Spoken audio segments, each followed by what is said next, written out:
The application of the H parameter model for the voltage divider circuit. As we have seen from my earlier lecture that the H parameter model is derived from the small signal model. That means the H parameter model is basically also another representation of the small signal model. Therefore, the similar to the small signal model, using the H parameter model, we can also find the voltage gain, current gain, the input impedance, and the output impedance. That means all those AC parameters what I have obtained using the small signal model for the fixed bias case. So all those AC parameters I can also find using the H parameter model for all kind of biasing. But in this case, I'm going to analyze the voltage divided bias only.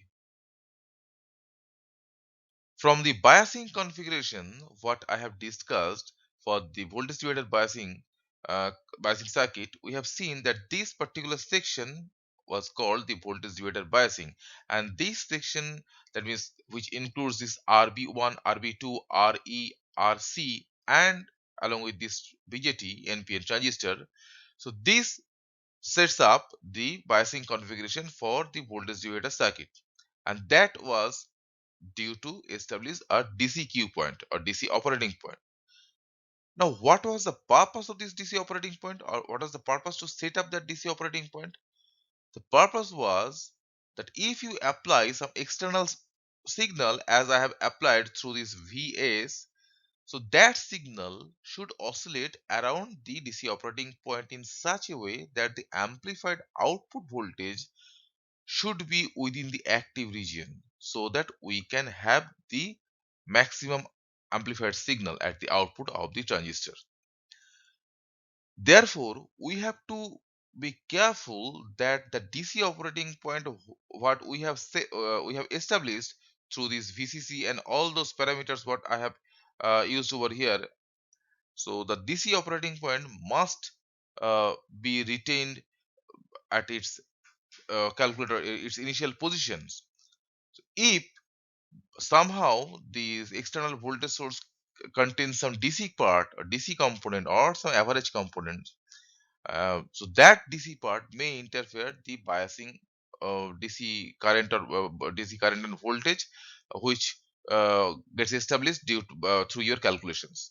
Therefore, in order to block any unwanted DC current which may appear through the external signal, we generally apply a blocking capacitor. As I have shown over here, the CAS, that is why is called the blocking capacitor, which blocks any unwanted DC signal from the external signal source. So only the AC signal gets fed to the input of the VGT. Similarly, when you are going to connect this amplifier to the next circuit, you have to be very careful that the DC component of this part or the biasing from the biasing current of the next stage or next circuit should not interfere with each other, because your next circuit or the next amplifier what you are connecting after this amplifier may contain some biasing configuration, biasing current. If you connect this one directly with the next stage, then the biasing DC current from this one may interfere with the biasing current of the next stage. Similarly, the biasing current from the next stage may interfere the biasing current of the of its initial stage. So, therefore, in order to block such kind of interference, we generally apply another capacitor at the output terminal, and that capacitor is called the coupling capacitor, that basically couples two stage to amplifier stage or two devices. But the purpose of this blocking capacitor and the coupling capacitors are same. Both are to block any DC component, any unwanted DC component, so that their biasing configurations uh, can be retained. Now, as we are connecting to external capacitors, so what will be their operational range? We have to be careful about that, because we generally consider that when the external signal source is operating at some particular frequency, these CC and CAs behaves as a short circuit, because the purpose of the CS and CC is only to block the DC component. So a very small value of the capacitor works fine, but later on we will see that basically the CC and CS defines the lower cutoff frequency for the range of band over which the your amplifier should work. We'll study, or I will deliver a lecture on the frequency response. So when then you will understand the particular phenomena, the particular purpose of this CS and CC. But for the time being, we'll consider that for the range of operations when we are going to do the DC analysis with such kind of circuits or any kind of configurations, whether it is fixed bias, it is voltage divider bias, or maybe the collector feedback bias, always we will consider all such kind of blocking capacitor and the coupling capacitors. They behave short circuit for the range of AC operations. So here also we are going to consider the same thing. And look at here.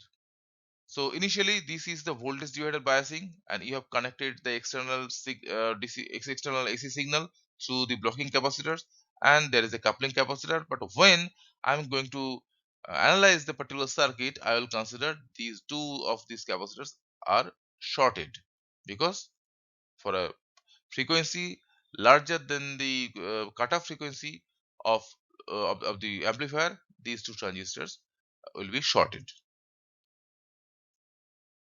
So this is the, up to now, this is the final circuit what we have obtained.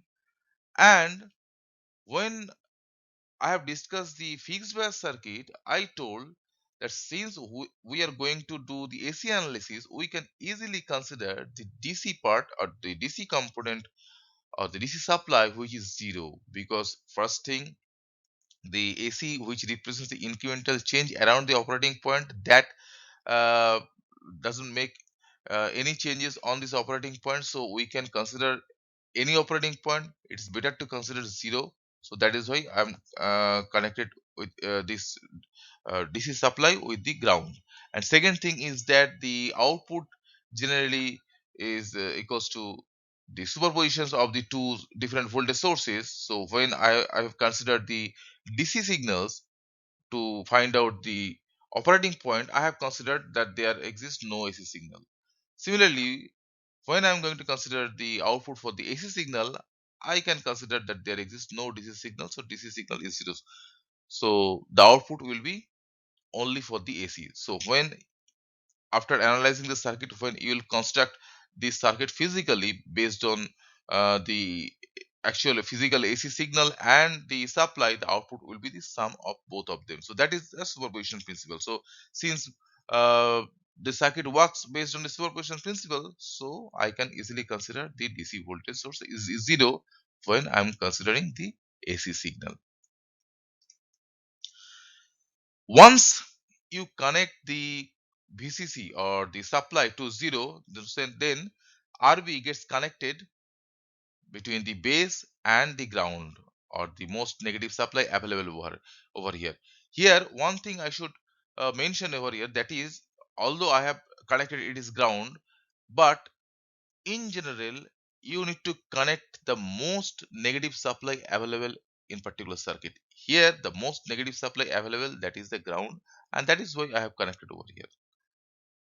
Anyway, so right now, by connecting this RB1 to this ground, RB1 and RB2 appears parallel to each other. Similarly, RC and RL are appearing parallel to each other, because RC is connected between collector to ground. So here also the configurations remain same, uh, whether I alter their orientations or not, but they are always connected between collector to ground. And here RB1 from base to ground, RL initially it was connected from collector to ground, and RB2 was connected from the base to ground. So therefore these two resistors appearing parallel to each other, and these two resistors are appearing parallel to each other. So I can combine them, RB1 and RB2 parallel to each other, and I denote RB as the parallel combination of RB1 and RB2. And I find this two resistors parallel to each other, RC parallel to RL. The next step is just replace the H parameter equivalent model for the bipolar junction transistor over here. The step will be similar to the fixed bias case where I have replaced the small signal model in place of the BJT. Here I should replace the H parameter equivalent model in place of the BJT because the analysis I'm going to do is based on the H parameter model. But before going to do that, I should remind you one thing, that the only difference from the fixed bias and the self bias is this RE resistor, this resistance. So in case of fixed bias, it was shorted, but right now the emitter resistance exists at the emitter terminal. And another additional thing what I have considered for this particular case, that is the source resistance. So in order to show you the effect of the source resistance, I have considered the source resistance, whereas the source resistance was absent for the analysis of the fixed bias case. So this is the initial device what I have reduced by considering the supply DC supply is 0, and if you replace this BJT by its own H parameter equivalent model, the second circuit will be resulted. Here you can see that RB, RS, VS are connected at the same positions where it was connected to the original device. So this one is the base, this terminal is the collector, and this is the emitter. And all other parameters are same what I have derived for the H parameter model. As I told, if you compare this circuit along with the circuit that I have obtained when I was analyzing the small signal model using the fixed bias circuit, you will see that these two circuits are basically the same except this emitter resistance. If you place a short circuit across this RE, that means if you connect this emitter to the ground directly, you will obtain the same circuit what I have obtained the fixed bias case or the small signal case. The only difference is that there I have used the small signal parameter, and here I am using the equivalent H parameter model for the BJT. Therefore, the effect of the emitter resistance we have to understand first, because this element is the additional one from the in comparison with the previous one, and that is why I have assumed that HRE and HOE, both of them are approximately equal to 0. That means I have neglected the effect of the early effect. So once I will understand the effect of this emitter resistance on the voltage gain, then I will go for the exact analysis. So let's see. So this circuit is that approximate one where I have assumed that HRE is equals to 0, and that assumption places a short circuit across the voltage source, and the assumption that HOE is equals to 0 opens the terminal, because the 1 by HOE in H parameter basically represents R naught in case of small signal model when this HRE is equals to 0. We have seen in the conversion process. So therefore, when this HOE is equals to 0, so that R naught goes to infinity, and that represents that no current is flowing through this component. Now there should be no component. This two terminal will be an open terminal. So that is why this terminal is opened right now. So this is the approximate model, and I am going to analyze the voltage gain based on this approximate model. And the voltage gain will take this form, and this form I have used in a similar way I have considered for the fixed bias case also. So V naught initial voltage gain or total voltage gain is equals to V naught to Vs, and that is equals to V naught to Vi times the Vi to Vs. First, what is Vi to Vs? Vi is the voltage drop across this RB resistance. RB is the external resistance, whereas Vi basically voltage drop across the input of the device. Now, if you see that the source current Is gets divided at this node, and some part is flowing through this RB and some enters into the device, and that part is renamed as IB. Therefore, when it enters after this node into the device, it is going to experience an input impedance, and that impedance, when you are looking from at this terminal, is called the ZB. And looking from this terminal means the IB is actually experience that impedance, because IB enters from this terminal. So I can draw a similar or equivalent model like that. When IB enters into the device, the input side, we can equivalently model using an input impedance ZB. So basically VI is the voltage drop across the parallel combination of this RB and ZB. So therefore we can easily find out the ratio of VI to VS in this way, because the VI is the voltage drop across the parallel combination of this divided by the sum of these, if we apply the voltage divided rule. So this is the expression for VI to VS. Now what is ZB then? ZB is nothing but the ratio of VI to IB, and that can easily be found by applying KVL around this loop. So the application of the KVL results this equation that VI is equals to HIE times IB plus, if this current flow through this, IE times RE.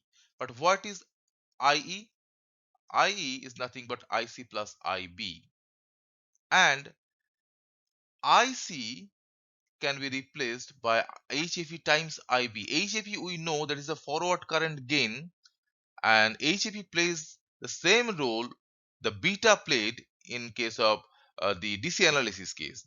In case of DC analysis, IB was related, IC was related with the IB through that beta. So IC was equals to beta times IB, because beta was the forward current gain. But here for the AC analysis, I have considered the HFE is the forward current gain. Therefore, IB and IC, they also will be related through this equation. So I have replaced IC by HFE times IB, and I took this IB common. So I can right now see that the all of these uh, element in the expression of the VI contains this IB. Now, if you divide this VI by divided by IB, you will obtain the ZB as this. So ZB is equals to HI plus 1 plus HEP times RE. Now you can see from here, this 1 plus HFE is appearing due to the presence of RE. So if RE is 0, the case what I have considered for the fixed bias case, so the input impedance will be used simply HI, and that is the input impedance I have obtained for the fixed bias case. HI was the input impedance ZB, although the total input impedance should include RS and RB, and that I will discuss later in this lecture. But when you are looking from this terminal, the input impedance should be HI if RE is equals to 0. But the presence of this RE increases the input impedance, and that is in favor of our applications, because this is the voltage amplifier, and I told that in my earlier lecture that the higher input impedance for a voltage amplifier is good for us. So here the RE increases the input impedance. Now let's see what will be the voltage gain, because we need to find out again this V naught to Vi, this factor. I just have found this V naught, Vi to Vs, this ratio. So V naught can be written as the I naught times the parallel combination of RL and RC, because I naught is flowing through this combination. And since IC and I naught are directed opposite to each other, so you can write that I naught is equals to minus IC, and since IC is nothing but the HFE times IB, because no current is flowing through this terminal or through this resistor, because I have assumed the approximate model where this HOE is 0. So IC is equals to HFE times IB, and with a negative sign, because I naught and HFE times IB, they are directed opposite to each other. Now, as I'm interested to find out this V naught to Vi, so what is Vi? Already I have obtained in my previous slide. This is the Vi, and take the ratio of them, and you will get this expression, because the IB from the numerator and the denominator gets cancelled. So total voltage gain will be replaced by this times the previously obtained factor over here. Now the comparison, compare with the fixed bias. If you compare with the fixed bias by comparing this HIE equals to 0, C naught equals to 0, because the fixed bias I have analyzed based on the small signal model where the C naught was equals to the HI and both of them is 0, I'm considering over here. And in fixed bias case also, if I consider the C naught equals to 0, that also reduce the circuit with a approximate 1. Similarly, HRE is equals to 0 means 1 by R naught is equals to 0. That basically R naught makes to infinity. And RS is equal to 0 I am considering in order to looks the both of these circuits similar, because in the fixed bias case I have considered RS was 0 and RL tends to infinity if I consider.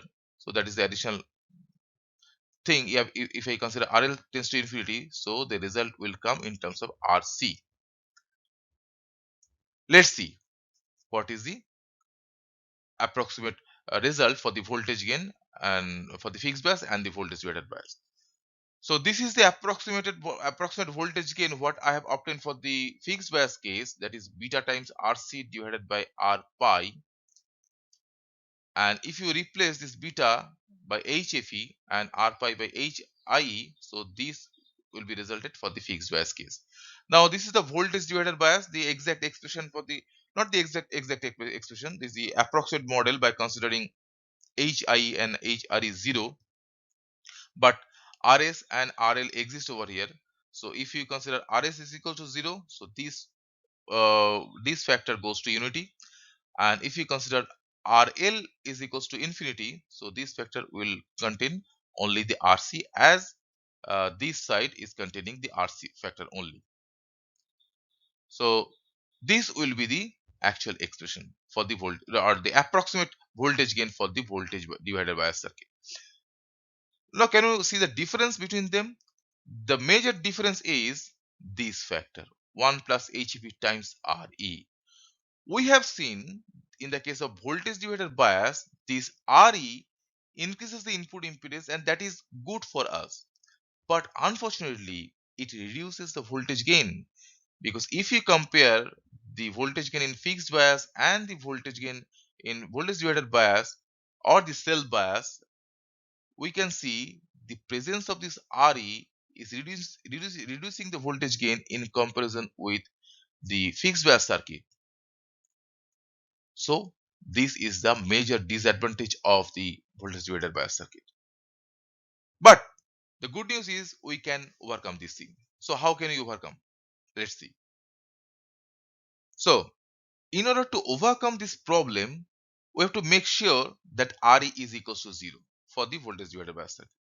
But unfortunately, RE is used to prevent the thermal runaway, and that is why RE we have applied for the cell bias circuit.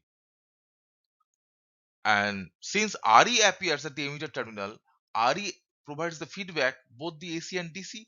And if you remember the biasing currents what I have derived for the cell bias circuit, there IB was equals to VBB minus VB divided by RB plus 1 plus beta times RE. That 1 plus beta times Re was appearing for the cell bias case due to the presence of the emitter resistor, because that emitter resistor was providing a feedback for the DC current. And here also in the case of voltage gain, that 1 plus HFE times Re is appearing due to the presence of Re, because it is also providing a feedback for the AC current also. So the Re provides the feedback for both the AC and DC current. Therefore, we cannot short this Re for the AC signal, but we can replace a capacitor across the Re, because the capacitor behaves as a short circuit for a AC signal, whereas it blocks the DC current to flow through it. Therefore, if you place a capacitor across an emitter resistor, the AC current gets bypassed through the capacitor while avoiding the RE resistor to flow through it, but the DC current will see an open circuit across the capacitor and it has no any other option other than flowing through RE. So we can separate it out.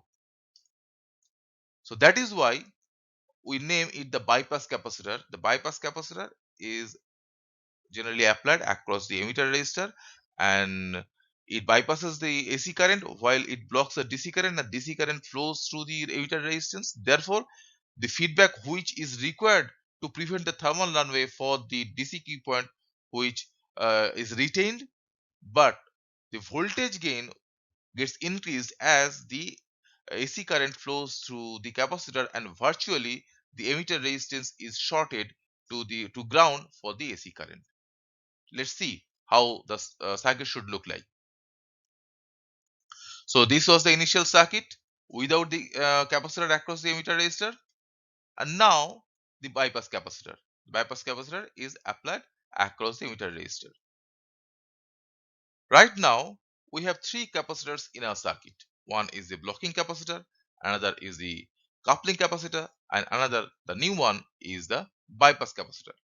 But when you are analyzing the circuit for some AC signal, you always have to consider all of these capacitors behave as short circuit, because that is the purpose for what we have connected these three capacitors.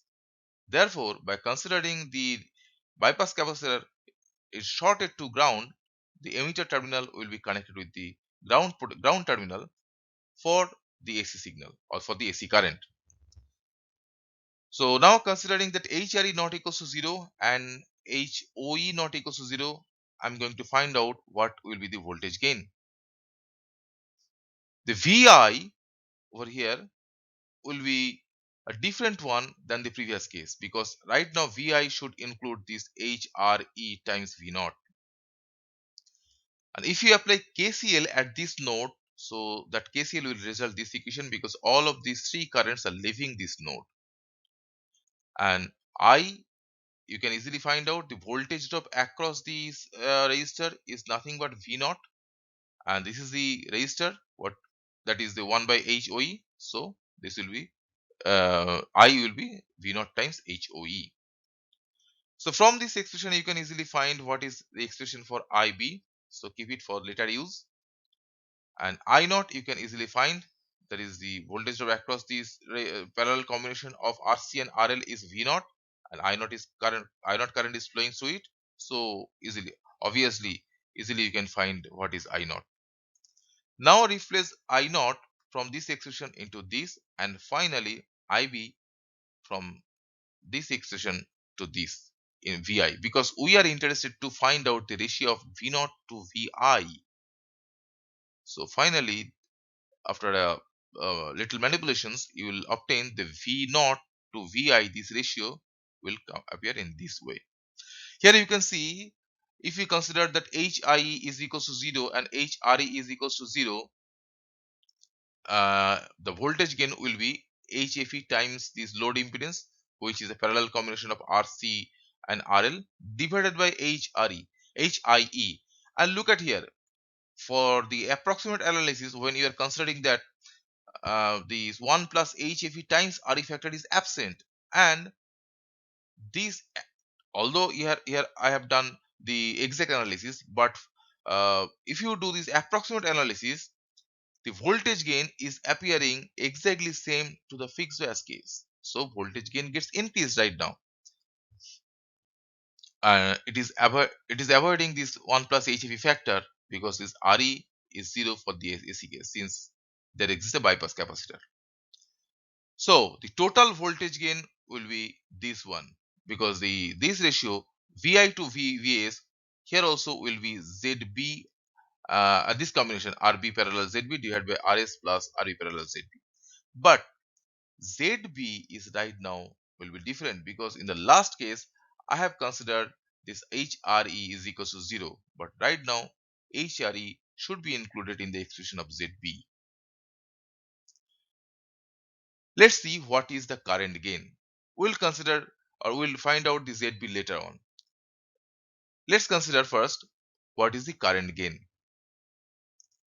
The current gain obviously can be written in this expression that it is the ratio of output current to the input current. Output current is I naught and input current is the Is. That is the total current gain, and that can be written in terms of the ratio of as I naught to IB times IB to Is. So first IB to Is. IB is the current which is flowing into the device and which is derived from this Is. So if you apply the current divider rule, you can easily find out what is IB, and that is I have obtained using the simple current divider rule. Next, ZB. That is obviously the ratio of Vi to IB. ZB, that is a Vi to IB. Looking at this terminal. So Vi, which includes this HRE and V naught.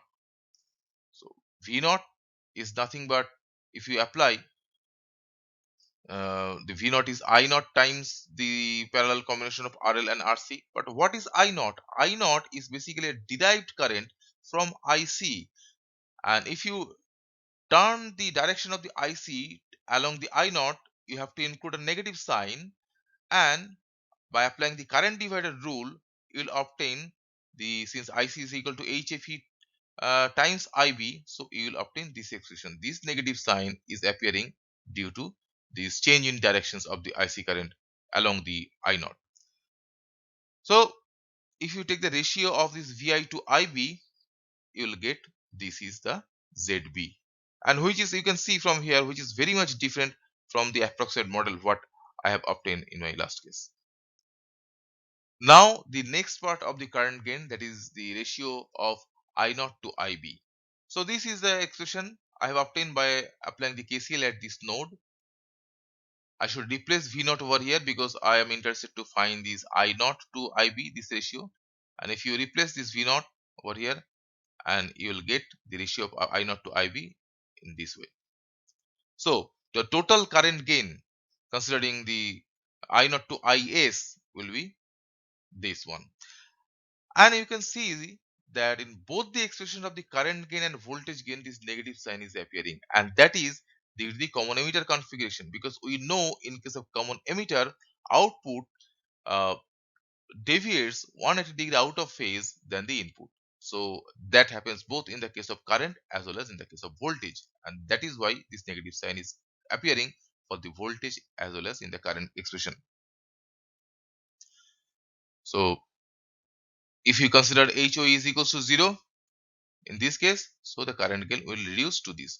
And if you can compare this expression with the expression of what you have obtained for the fixed bias case, because in the fixed bias case you have obtained the approximate current gain by considering HO is equals to 0 as minus beta times this factor. This factor is same, but here we are having minus HFE because this is the forward current gain I have considered for the H parameter model. And in the small signal model, beta was the forward current gain, and I have applied for the fixed bias model. So we can easily understand why this HFE is called the forward current gain, because this is the forward current gain other than this factor. Because if you consider this RB goes very greater than ZB, then this factor goes to unity and your total current gain will reduce to minus HFE. The input impedance. Right now, the input impedance can easily be found by considering this expression, which is the ratio of the source voltage to the source current. Earlier, we have obtained the ZB, which is the impedance appearing across the input device, the input terminal of the device. And from this expression, you can easily figure it out what will be the input impedance. The input impedance will be nothing but the series of this RS and parallel of this RB and this ZB, as I have written over here. RS plus parallel of this RB and ZB, where ZB I have obtained earlier in my expressions. And if you consider HRE equals to 0, the approximate model, the input impedance is reduced to HIE. So ZB, the input impedance of the device, reduced to HIE. But the total input impedance, if you see, will be RB parallel HIE plus this RS.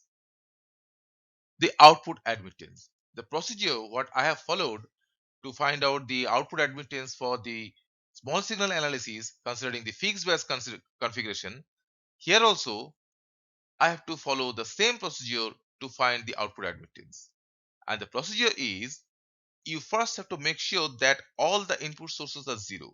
And in order to make that, I have considered or I have placed a short circuit across the input source terminal. After that, you have to place a dummy voltage source or some external voltage source across the output terminal. In this case, the external voltage source I have named by V0 itself, and find out the current for the external voltage source and take the ratio. If you take the ratio of current to voltage, that will give you the output admittance. If you take the ratio of reverse of them, that will give you the output impedance. And let's see how can we calculate the output impedance. So from the base emitter loop, if we apply the KVL around this loop, the VI will be resulted as shown in this expression. And if you apply KVL around this loop, so Vs is basically Is times Rs plus Vi, but right now Vs is equals to 0. That will produce Vi is equals to minus Is times Rs. Now replace this Vi from this expression into the previous one, and it will be resulted as shown. Earlier we have obtained the Is and Ib related by this expression, and that Is right now I can replace over here. And this all of these equations I am going to use in my next slide. Let's see. After successive replacement in my earlier slide, I have obtained the expression of IB like this. And if you apply KCL at this node, you will get this expression because the I naught dash as I have considered that is due to the external voltage source what I have applied, and I have named that external voltage source as V naught. So that current which enters into the device from the output terminal due to the external voltage source I am considering over here, that current right now gets divided into three parts, IC, I and I naught. So therefore the KCL results these expressions. And here we know what is I, that is V naught times HOE, what is IC, HAV times IB. And we can easily replace this IV what I have obtained from my last slide into this expression. And I naught you can easily write as V naught divided by RC parallel RL. So you have all those parameters which can define the ratio I naught dash to V naught, and this will be the expression for the output admittance. If you take the ratio of the output admittance, the output impedance will be resulted, and the expression I have written in this equation. Considering HRE is 0 approximately, the expression for output impedance will reduce to this one. In addition to HRE, if you consider HOE is also 0, so the expression for the output impedance will further be reduced to RC parallel RL. That means the expression for the output impedance will be defined based on the external resistors. So no contribution from the internal parameters of the BJT is appearing in the output impedances, in the expression of the output impedance, if you consider the early effect or the nonlinear effect is 0. That means for the ideal case or for an ideal transistor, consider output voltage is equals to the output current times the output impedance. So if the output impedance goes to infinity, you can have infinite output voltage while you have a limited input voltage. But practically that is not possible, because although you will apply the RC and RL, the parallel combination or whatever it is, you can apply the infinite impedance, and applying infinite impedance means you can these terminals open. Then also you cannot achieve the infinite voltage gain, because in practical amplifiers the output impedance is defined by these parallel combinations. Although this HRE you may consider 0, but still 1 by HOE will be there. And if this combination goes to infinity, the output impedance will be defined by this factor, and this is internal to the device itself, and you cannot change this factor. So that basically limits the achievement of the output voltage, the maximum output voltage what you can get from the particular device. And here is a summary, the list of expressions what I have obtained for the voltage gain, current gain, input impedance and output admittance. The first one is without approximation for all these AC parameters. Next one by approximating HRE is equals to 0. And the third one, I've assumed that HOE is also equals to 0 in addition to HRE. And these expressions are resulted over here. If you do compare these expressions with the fixed bias configurations, you will find that these expressions are coming in a similar way I have obtained for the small signal model for the fixed bias case.